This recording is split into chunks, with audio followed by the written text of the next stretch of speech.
Dan untuk mengulas soal penuntasan kasus pengemudi ojek online yang tewas ditabrak rantis Brimob kemarin malam, kita bahas petang ini bersama dengan staf ahli Kapolri Arianto Sutadi, hadir juga pakar hukum tata negara Ferry Amsari, dan keluarga almarhum Afan Kurniawan, Ibu Ira. Kami masih menantikan sambungannya.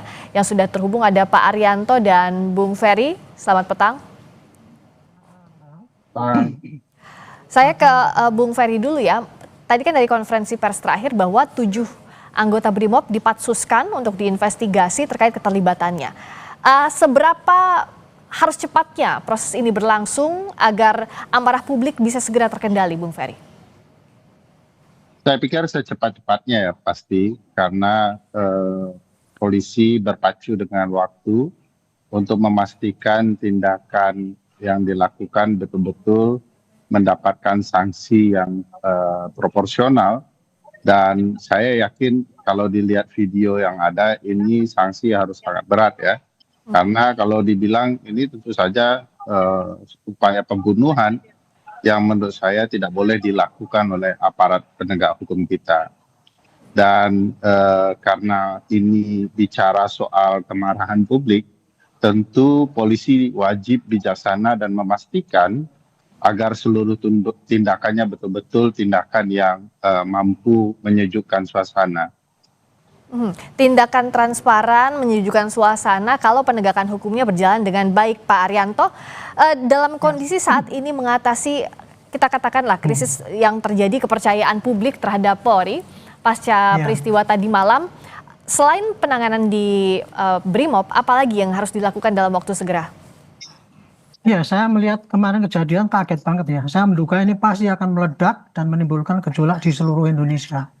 Makanya kami menyarankan pada ini, masalah ini adalah suatu tragedi ya, suatu musibah, bukan hanya musibah untuk Polda Metro yang menangani ternyata terjadi kekeliruan dan sehingga fatal akibatnya itu, juga bukan ini masalah yang dihadapi oleh Brimob, tetapi masalah Polri secara keseluruhan. Bahkan ini menjadi masalah bangsa ini ya. Karena ternyata di dalam kasus unjuk rasa ini ternyata masih ada terjadi orang yang tewas gitu ya. Ini merupakan tantangan berat bagi polisi. Tetapi saya pertama kali ya saya bela sungkawa kepada keluarga Pak Arfan dan kemudian pada keluarga besar ojol juga ya yang mempunyai solidaritas yang tinggi. Dan mudah-mudahan kasus ini bisa bisa segera tuntas, kelihatan transparan penyelesaiannya gitu. Nah kemudian selama ini kita lihat ya semalam Bapak Kapolri sudah menyampaikan maaf sedalam-dalamnya, bahkan beliau bisa ketemu dengan orang tua, dan kemudian Pak Polda Metro juga demikian hadir di tempat pemakaman, kemudian dan Satbrimob, Pak Korbrimob juga, bahkan Bapak Presiden sendiri mengatakan minta maaf dan kemudian ikut bela sungkawa, bahkan juga memberikan dukungan untuk kepentingan berikut.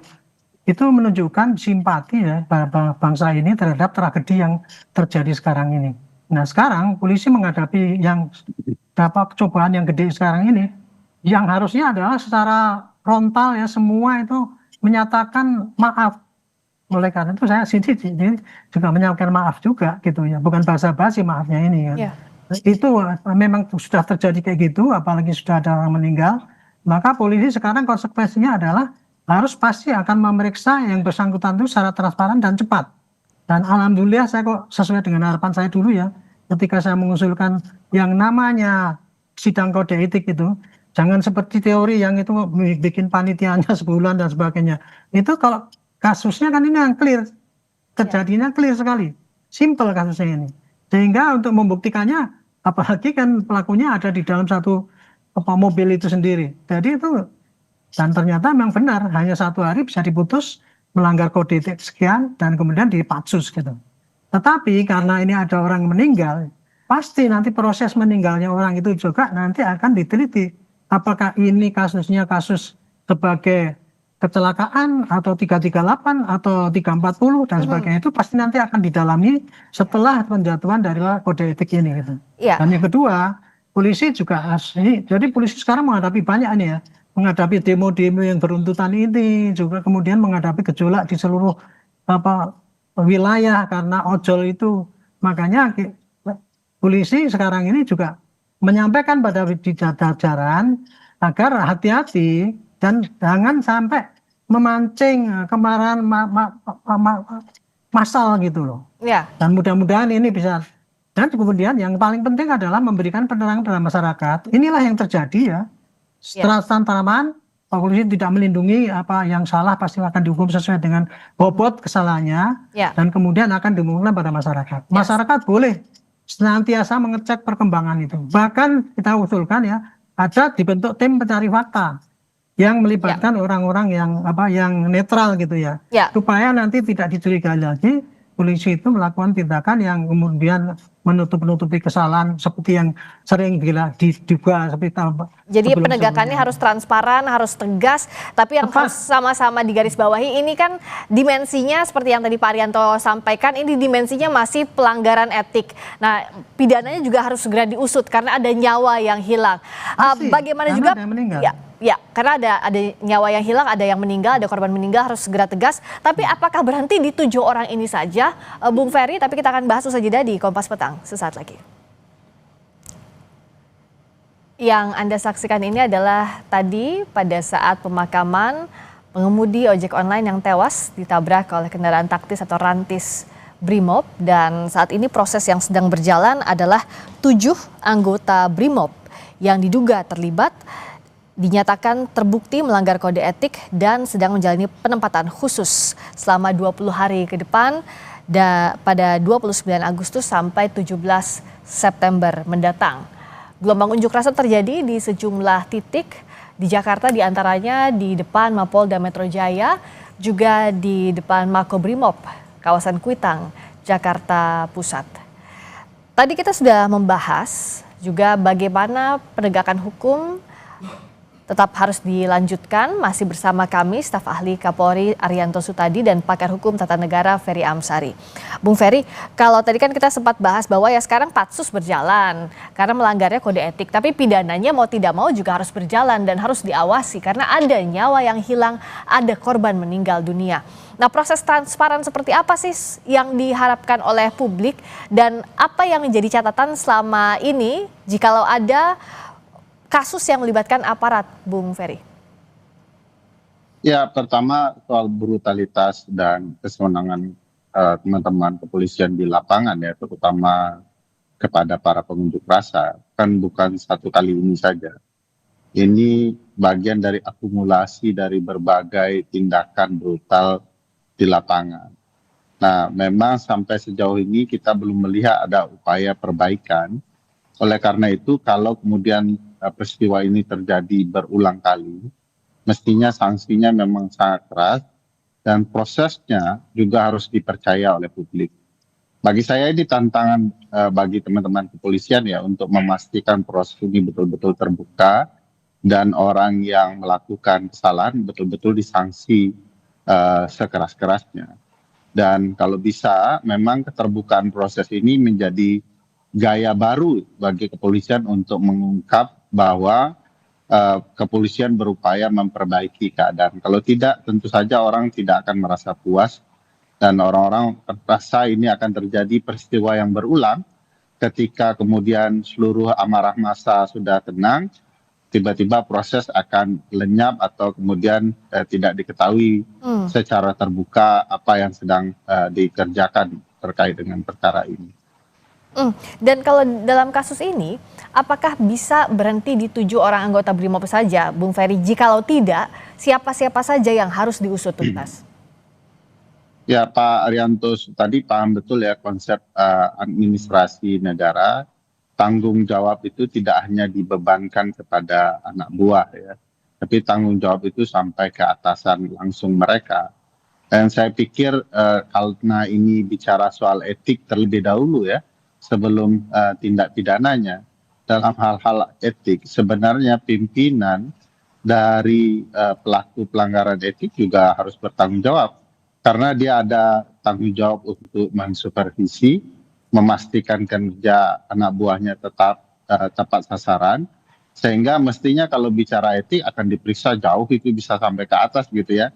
apakah kemudian ada tindakan-tindakan administrasi dan etis yang mungkin terlanggar oleh pimpinan yang bersangkutan.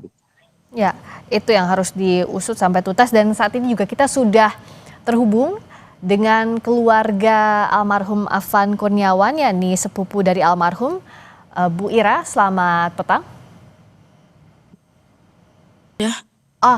Bu Ira, selamat petang. Assalamualaikum warahmatullahi wabarakatuh. Saya Friska dari studio Kompas TV. Bu Ira, kami pertama-tama tentu mengucapkan turut berbelasungkawa sedalam-dalamnya atas meninggalnya almarhum Afan Kurniawan, Bu Ira.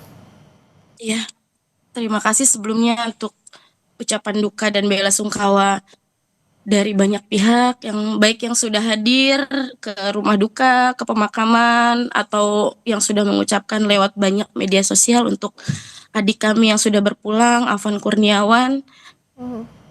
Keluarga mengucapkan banyak-banyak terima kasih sebelumnya, Kak.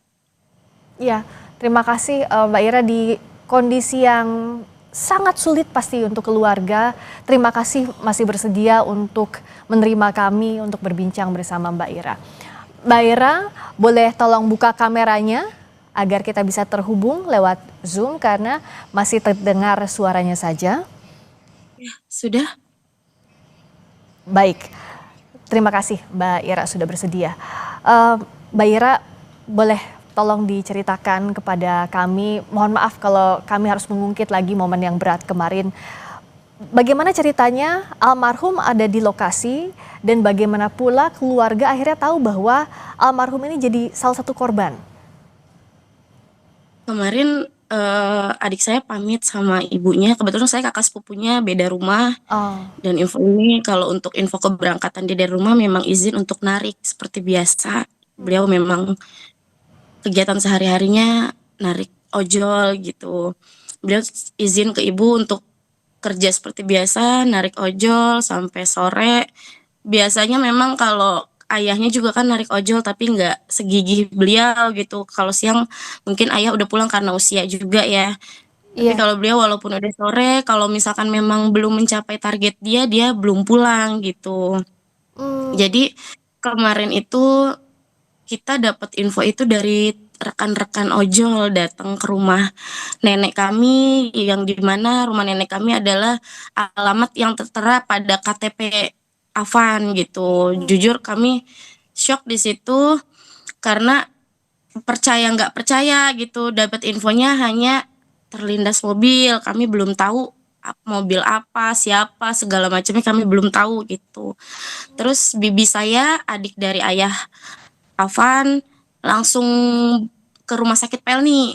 Di sana saking paniknya dia lupa bawa handphone juga. Jadi di sana dia cari informasi adik saya, ternyata adik saya adanya di Rumah Sakit Cipto Mangunkusumo.